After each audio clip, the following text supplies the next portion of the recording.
اینجا عالمان روس سالهای 30 عصر گذشته آمدن. مانا ببینید بسیار ارچه‌های عظمت، بسیار عظیم‌جثه که تقریبا سالهای اینو 800 تا 1000 سال رو تشکیل میده. مکان آنها در تاجیکستان است. اینا اندمی که تاجیکستان میباشند.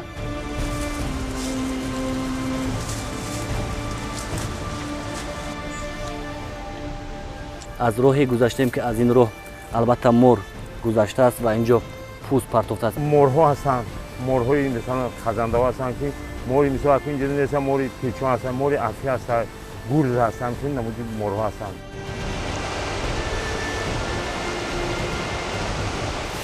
اینجا عالمان روس سالهای 30 عصر گذشته آمدن و پیش از آن که اینجا را همچون پرورشگاهی یعنی نباتاتی انتخاب کنند، بسیار جایهای آسیای مرکزی را آموخته بودند و قرار دادند که یکی از گوشه های از جهت گوناگونی بیولوژی هم عالم نباتات و هم عالم حیوانات این همین درجه کاندره می باشد. من یک چند رقم رو می گویم.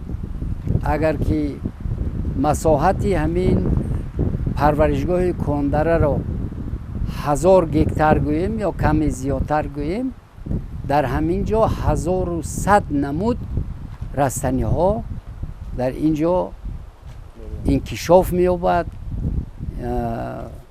افزایش می کنند و از همین جا پهن می شوند. یعنی یکی از گوشه ناتکراری این بایگری نمودهای عالمی نباتات است. کاندره مکانی زیبا است، مکانی دیدنی است، طبیعتی ناتکرار دارد. اینجا اصلا اهل علم و اهل ایجاد بهر ایجاد کردن می آیند. در برابر آنه که اینجا می توان با زیبایی آشنا شد و استراحت کرد، اینجا نمونه قدیم ترین درختان به سر می برند. مثلا همین انگوری که در نزد من است، نمونه قدیم ترین انگور در آسیای مرکزی به حساب می رود و از روی گفت عالمان این نمود انگور از زمان یک بسته دوم تا به امروز اینجا باقی مانده است. یعنی از اون دوره اینو چخیل باقی ماندن. البته در تاریخ زمین صدها یخبندی ها شدگی، گرمی ها شدگی، از اون جمله من همین بیابان شوی آسیای مرکزی یا که آسیای میانه قریب میلیون سال زیاد دوام دارد.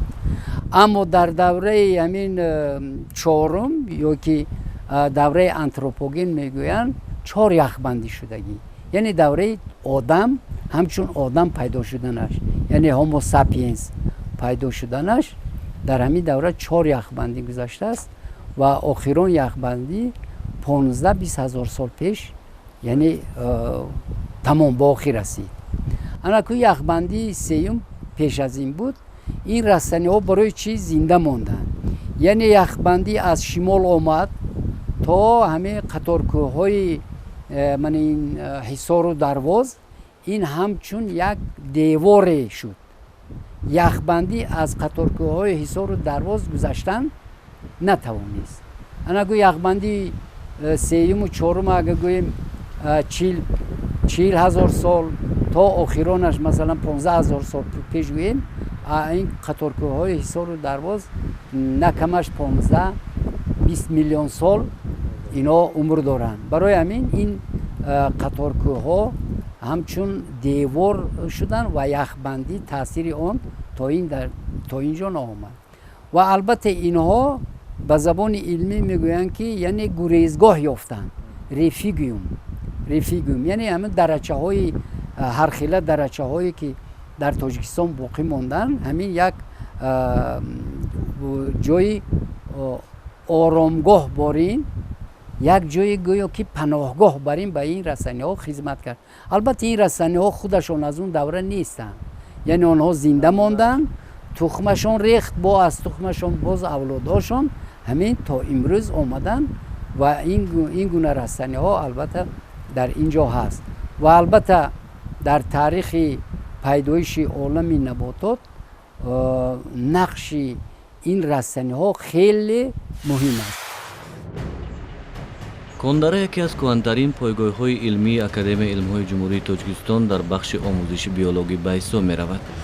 пойгоҳи мазкур соли 1934 бо мақсади омӯзиши гиёҳҳои нодир бунёд гардидааст. ин пойгоҳ шимолтара шаҳри душанбе дар доманакӯҳи ҳисор дар ҳавзаи дарёи варзоб воқеъ аст.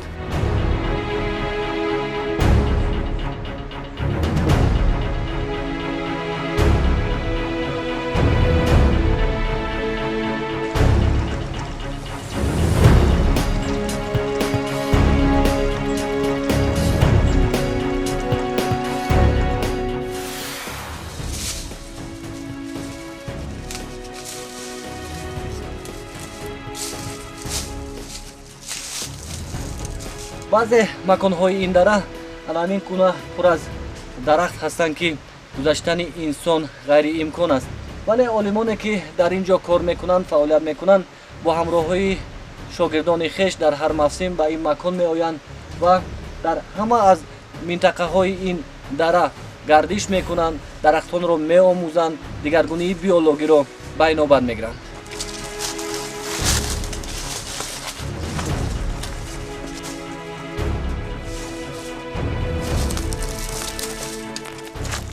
дар инҷо дарахтони бисёр дарахтони нодири ноёб ҳаст ки масалан дарахтони мисол дарахти ё бутагӣ ё гиёҳҳои шифобахш мебошад ки мақсади кори мо ҳамин аст ки бояд мо ҳаминҳоро муҳофизат кунем, ҳифз кунем аз масалан аз ҳайвонҳои масалан хоянда ё аз масалан касалиҳое ки масалан дар дарахтон касалиҳои гуногун пайдо мешавад, масалан монанди штовка ё дигар намуди касалиҳо ҳастанд ки онҳоро бояд мо аз бо рӯи захимикат масалан вақти ҳашаротҳо пайд бо рӯи химикат онҳоро низ нобуд кардан дар кор.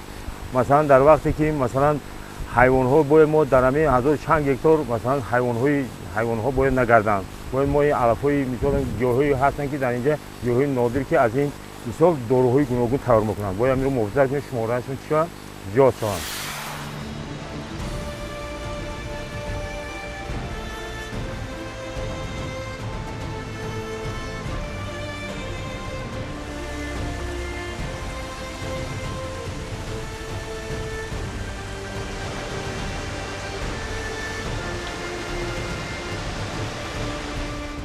یعنی قریب 25% تمامی فلورای تاجیکستان در همینجا جمع آمده است. زیرا که این گوشه در همه فصلهای مقرری رو در اینجا رعایت کردن و دیدن ممکن است. زمستان سیر برف، بهار سیر بارش، تابستان گرمی معتدل، اینقدر زیاد گرم نمی شود. تیرماه هم خودی تیرماه یعنی فصلی هم بارشات دارد، هم گرمی و هم سردی دارد که در دیگر گوشه های اگر کوهسار آسیای مرکزی بینیم همین خیلی گوشه کم است.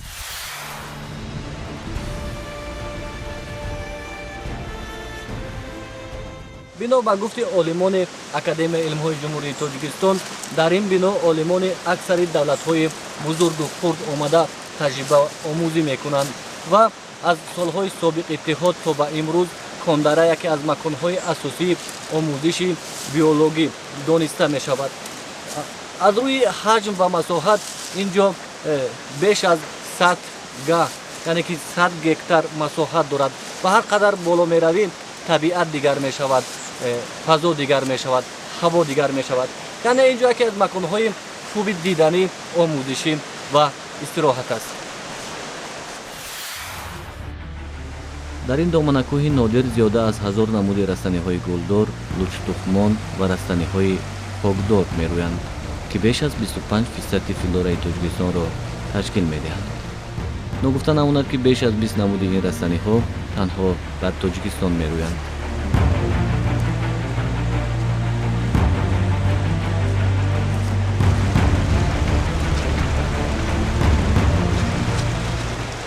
тоҷикистон ки мамлакати кӯҳсор аст, бояд дар ҳамин ҷо таҷрибаи ташкил намудани зинабоғҳо ва аз дар ин зинабоғҳо ҳосили фаровон гирифтанро дар ҳамин ҷо асос гузоштанд ва дар ин ҷо зинабоғҳои себ, олу,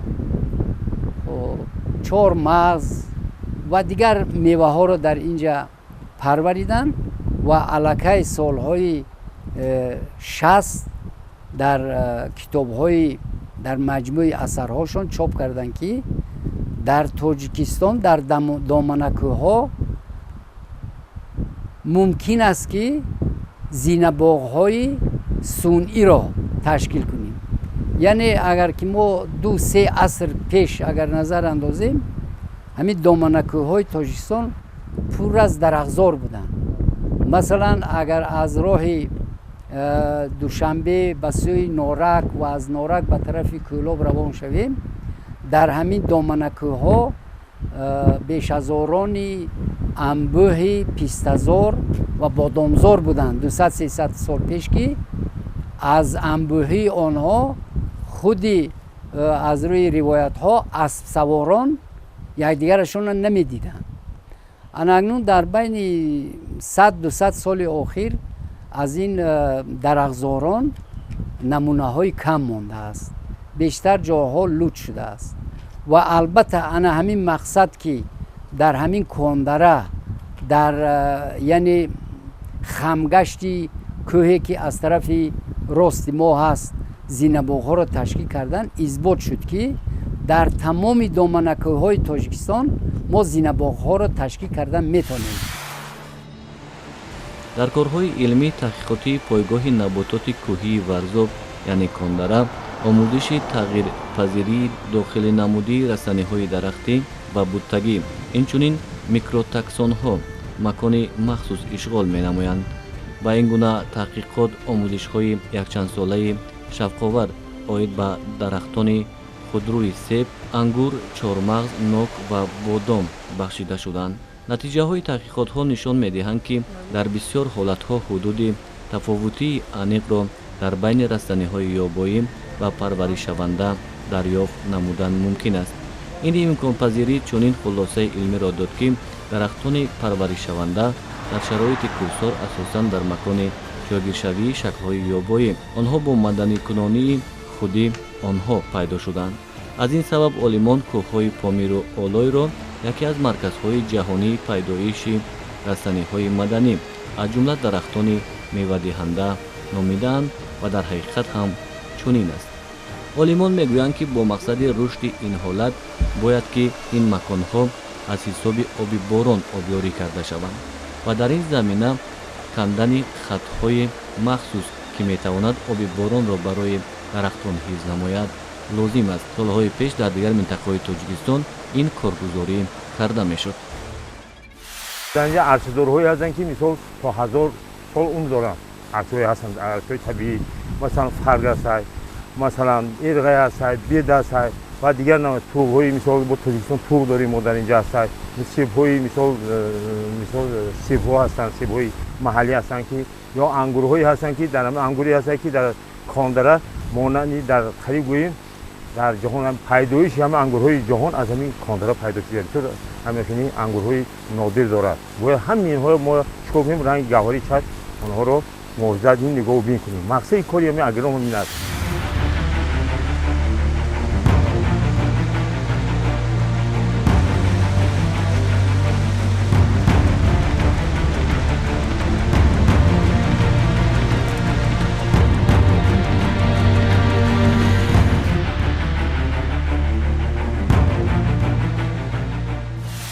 مکان یکی از مکان‌های زیبا چونه که گفتیم می باشد و در اینجا بغیر از آنه که نمونه گوناگون درختان چپ شدن و خودروی هستند، باز حیات زئولوژی خیلی فراوان اینجا هست و گفتی عالمان اینجا نمونه خزنده ها، چرنده ها و هر گونه حیوان های خرد و بزرگ به سر میبرند و هرچند من همراه همکارانم بالا میروم دلم رو یک وهم زیر میکند.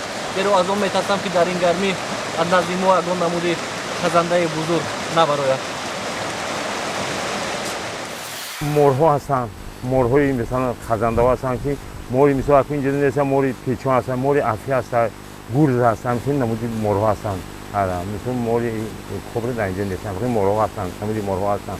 مثلا حیوان‌ها در اینجا مثلا حیوان‌های مثلا جسم ها مثلا خوک هست در اینجا، خوک های وحشی هست در اینجا، یعنی با بوتانیکی ما انا خیرس هست مثلا انا روبو هست، شغل هست مثلا انا جایره هستن و غیره بسیار حیوان های بسیار کبک هست در اینجا.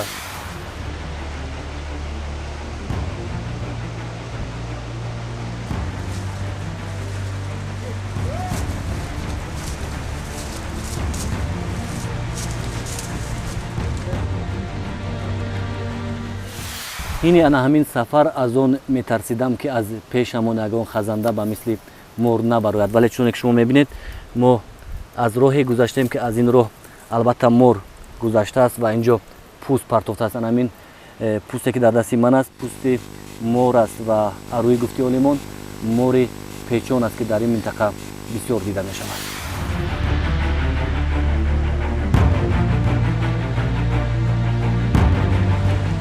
از مرکز این دره دریاچه شوخ جاری است که سرسبزی این منطقه از آن وابسته می باشد.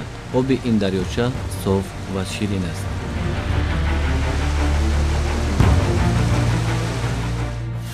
و البته برای پرورش کردن بعضی رستنی هایی که از دیگر منطقه ها آورده میشن در اینجا میشوند، در اینجا هم همه خیلی تجربه ها گذراندن. مثلا من شما درخت های سوزنبرگ ها را میبینید که اینها اساسا از دیگر جاها آورده شدن و در اینجا پرورش کردن. ولی ما هنگامی که گوناگونی بیولوژی عالم نباتات کنده را میگوییم رستنی های از دیگر جا آوردگی را به حساب نمیگیریم.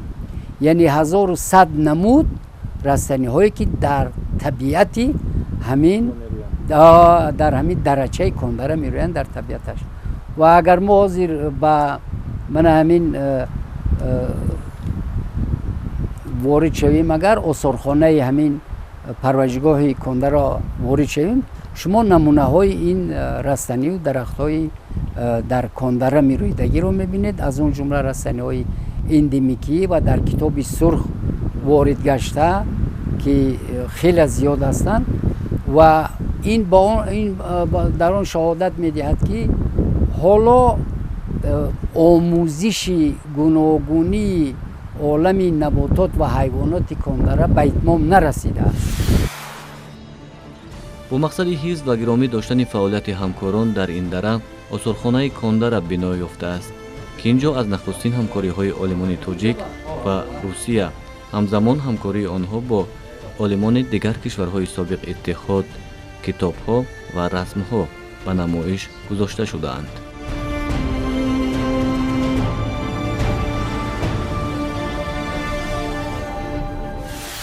اساساً 5 نمودی ارچه است. از اون جمله این یونیپیروس سیمگلابوزا، یونیپیروس درفشانیکا، یونیپیروس خب سیبیریکا، بغیر از این با یونیپیروس بدخشانیکا اینا کدام بدخشان هست. انا همین ارچه‌زارها اگر که ما خریطه و نگاه کنیم این کارگانه ها میوه‌اش جمع می‌کنن. خیلی اوینده داریم از اون 50 محصولی کسی گشته جمع کردگی ها. من می‌بینیم میوه اگر حاضر را کوچیک برنده که از هر یک همین میوه‌شون خلطه‌های مایع قطعی وای کرده گینافون از همین میشه. این آثارخانه تقریبا سالهای 30-40 عصر گذشته از طرف عالمانی هم روس و هم تاجیکستان ساخته شده است و در اینجا ما بسیار پنسیونات‌هایی می‌بینیم که عالمان سالهای همون 30-40 اومده اینا برقرار کرده این چنین نمودهای رسانی‌ها رو گرد آوردن. وقتی اولین پرزیدنت اکادمی نمودهای سابق شوروی ولادیمیر لئونتوویچ کاماروف همین کرسی ها رو همچنین هدیه به این میراث روی کرده است. ببینید سال 30-40 این تاریخی هستند و آدم اگر در اونها میشند بسیار یک ملایمی رو یک چی رو حس میکنند و آثارخانه یک جای حوزه آموزشی هم است. هر سال به این آثارخانه بسیار دانشجویان بسیار عالمان از بیرون کشورمان سفر میکنند و اویدی گوناگونی بیولوژی این دره کندره یک معلومات به دست میارند و میآموزند. این چنین من یک چیز میخوام قطع کنم که این کندره درازیش از همین جایی که ما قرار دادیم تا بالاش قریب 18 کیلومتر ташкил медиҳад ва дар ҳамин масофаи 18 километр аз 1200 метр то 3500 метр аз сатҳи баҳр баландӣ тӯлонӣ меравад ва дар ҳамин як дараи навқадар калону вале танги байни кӯҳҳо қариб 25% гуногунии биологии ҷумҳурии тоҷикистон дар инҷо ба қайд гирифта шудааст ва чире ки ба ҳамагон маълум аст давлати тоҷикистон дар барномаи созмони милали муттаҳид ҳамчун яке аз давлати дорои захираҳои калони генетикӣ ва гуногунии биологӣ ба шумор мерафт ва конвенсияи байналмилалии гуногунии биологиро биологии тоҷикистонро ҳамчун давлати омӯзишӣ ҳамчун давлати проектӣ қабул кардааст ва дар ин конвенсия тоҷикистон як мамлакати бои ғании гуногунии биологӣ ба шумор меравад ва аз он ҷумла дар ҳамин дараи кондара дар пойгоҳи илмии кондараи институти ботаника физиология генетикаи растаниҳои академияи илмҳои ҷумҳурии тоҷикистон мана бибинед бисёр арчаҳои азамат бисёр азимҷусие ки тахминан солҳои инҳо 800 то 1000 солро ташкил медиҳад. Ман ин хел парма карда олимо маълум мекунанд аз ҳамин гардиши аз ҳар як ҳамин хати ҳам як соло нишон медиҳад ва тахминан 800,000 сола таърих доранд ин арчаҳои калони анҷум. Бинобар ҳамин ин як таърихи ҳам гузаштаво ҳам ҳозира ҳамчун махзани илмии омӯзиши гуногунии биологӣ махсусан наботот ба шумор меравад ва дар оянда ин махзан метавонад ки боз барои наслҳои оянда барои олимони оянда хизмати калон карда тавонад. خب مقصد از من همین جمع کردن همین نمونه درختانی که اینجا هستن در چی است؟ مقصد اساسی اینها نشان دادن به نسل‌های آینده با دانشجویان با استادان که همین اینا چند قدر عمر دیدن در جا پرورش شدن در بلندی چند متر شدن مثلا من ببینید چقدر ارهای کلون یا که بریازهای کلون رو در اینجا ما می‌بینیم که اینها در اینجا مثلا جمع آورده شدن و همچون آثارخانه همچون مواد نمایشی برای عالمان یک چیزی عیانی هست. همین درختانی که هنوز بریده نشدن در همین پرورشگاه در بلندی اگر ما بریم بعضی درخت‌ها همین حوزه موقوف هستند و اونها رو نبودن نگاه داشته ایستادیم در اینجا. ما از دیگر جاها مثلا بیروز آوردیم، سوزی اینترودوکسیون کردیم، سو درخت‌ها رو از طرف مملکت روسیه که جا خنک‌تر است آوردیم، لیکن تخمی اینها رو بعضی مملکت مثلا با ترکمنستان، با ازبکستان برده در اونجا اینترودوکسیون کرده گیان. یعنی تخمی این درخت‌ها در دیگر مملکت‌های آسیای مرکزی مخصوصا من می‌دونم در ازبکستان، در ترکمنستان اینها رو برده سنجیدن و استفاده هم میبرن حالا. یعنی این بویگری ژنتیکی برای آسیای مرکزی هم میتواند که خدمت کند برای در آینده آموختن گوناگونی بیولوژی مخصوصا نباتات و حیوانات این منطقه رولی کلان رو میبازد. این درختانی میباشند که بعد تشکیل کردن یعنی جنگل باغ‌ها در حدود کندره با اینجا بعضیشون با اینجا آورده شدند و بعضی نمود این درختان خیلی نادر بوده در خود تاجیکستان یعنی مکان اونها در تاجیکستان است اینا اندمی که تاجیکستان میباشند و امروز ما میتوانیم که با دیگر دولت ها مثال با دولت قرقیزستان با دولت ترکمنستان دولت بلاروسیا تخمی این رستنی ها رو به اونجا برده در اونجا از حساب درختانی یعنی تخمی ما و نوهای خودشان رو پیوند کرده در یعنی نونیول های نو رو به شرایط خودشان مطابق میکنند یعنی اینستیتوت ما با این اینستیتوت دو دیگریف دارد همه این نمونه هایی که در اینجا پنج شدند در همین موزه نمونه های اونها یعنی نشان داده شدند با خریطه پنجشوی اونها با اون مواد هایی که برای لحاظ خانه یعنی از اونها تیار کرده میشه نشان داده شده است.